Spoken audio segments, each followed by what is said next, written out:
Բարև ձեզ սիրելի հետևորդներ և դիտորդներ, դուք դարձյալ գտնվում եք Ասիայի խոհանոցում, այսօր ձեզ համար պատրաստելու եմ կարմիր բիբար, մեր բոլորի սիրելի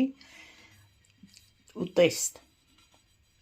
վերցրել եմ տարբեր ձևերի բիբարներ, սենց մանրոտ, մեծ, այս կծուները մեջտեղ եմ արել, կորիզներն էլ հետը, որ լավ կծու լինի, ստեղ ունենք քյարավուզ, պետրուշկա, սամիտ, երկար բիբարներից, շաքարավազ, աղ, էսենցիա, մեխակ և դարչին, ստեղ էլ սխտոր և լավրովի լիստ և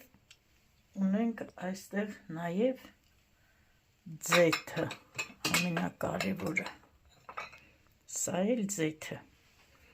հիմա պատրաստել եմ արդեն, հեսա արդեն կսկսենք պատրաստել,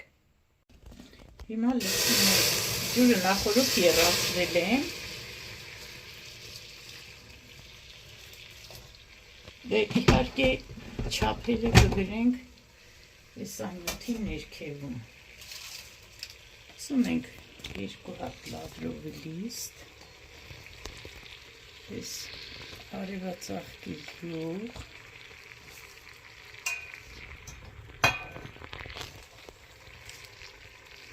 սխտոր,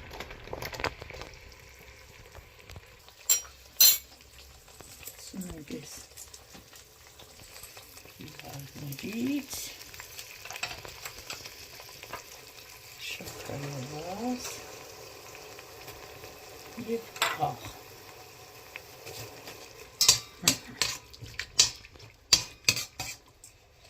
առաջին ուզում եմ մի քիչ կծուներից պատրաստեմ, որ լավ կծու լինի,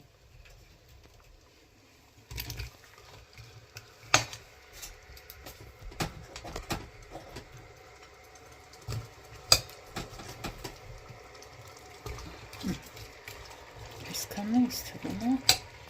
եկել ամենակարևորը, էսիկ,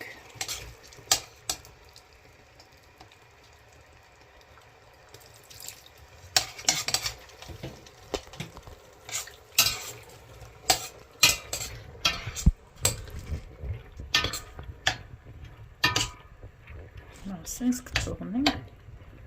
մի քիչ ևվի, պատել քյարավուզ կծենք հետը, որ համը լավ տա,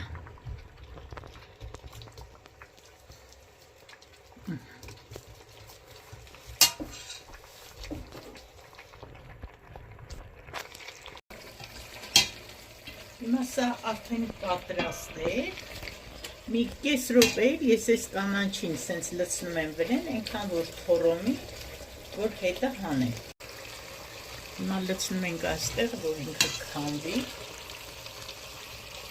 որ անընդհատ ջուր չավելացնենք,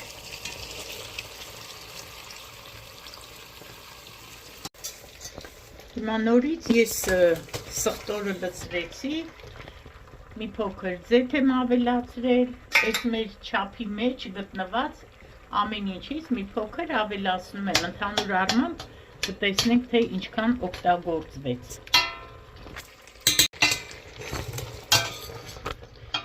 շատ ջուր չենք անում, որ իր համը հոտը մնա մեջը, սենց ինքը հավեսով լնում է իր սոկի մեջ, սենց նորից փակում ենք, անուշ հոտը ընգելա, այս ամբողջ կանանչի սխտորը ամեն ինչը հետը գցում եմ, էփում եմ, որովհետև բանկայի մեջ չենք լցնելու, որ եռացնենք, դրա համար հենց հիմա էլ արդեն շատ համով է,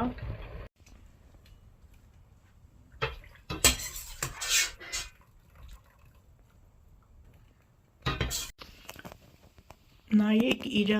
օգտագործած ջուրը ընդամենը սա է եղել, որ լցրել եմ մեջը Չափերը մանրամասնորեն կգրեմ տեսանյութի մեջ, որպեսզի ջուրը ոչ շատ լինի, ոչ քիչ։ Հիմա եթե վերևից սեղմենք, ջուրը կբարձրանա վերև։ Հենց այսպես պիտի լինի։ Այսօրվա համար այսքանը։ Պատրաստեք եւ ինքներդ կհամոզվեք, թե իրականում ինչքան համով է ստացվում։ Դե շնորհակալ կլինեմ, որ կոմենտարներ գրեք, փորձեք ու գրեք։ Մնաք բարով, մինչև հաջորդ անգամ։